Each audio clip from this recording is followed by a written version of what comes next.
In the featherweight division at UFC Vegas 103, you got Hyder Amil taking on William Gomis. This is a highly intriguing fight uh, for a fight night situation, right? Because Hyder Amil is 10-0 from the Philippines. William Gomis solid from France. He's 14-2. He's a slight favorite here.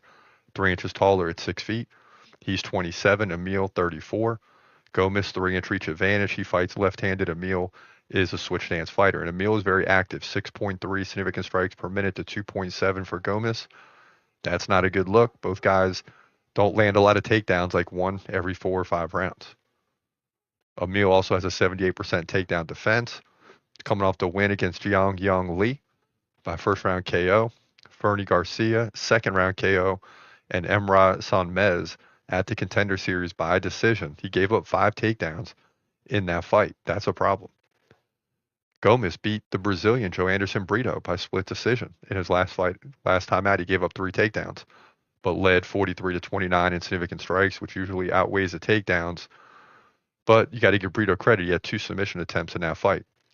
William Gomis also beat Yanis Gamori by third round KO, beat Francis Marshall by split decision. That's a nice win. And Jarno Aarons by unanimous decision. Now, he's not landing a lot of significant strikes, but he's surgical in the octagon. He knows how to win.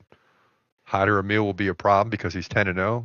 You know, he's solid. He hasn't lost yet. But Gomis is just 27. And to me, this fight is a lot closer than the 2-1 odds in favor of Gomis. But I got to go with Gomis because he's younger. He's 27.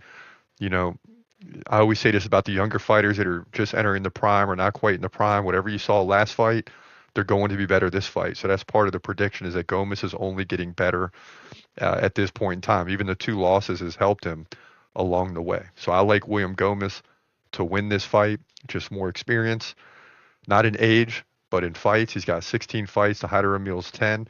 Now again, Hyder Amil is undefeated, and I don't like Gomis's numbers. But despite those numbers, he's still 14-2. And sometimes you see that in sports. People or teams just find ways to win, and that's what William Gomis is all about. So I like him to win this thing by decision. He may give up some takedowns, but he'll also lead in significant strikes, which he's done before and still got the win. So that's how I kind of see this thing playing out. In my opinion, Gomis wins to move to 15-2 featherweight division, UFC Vegas 103.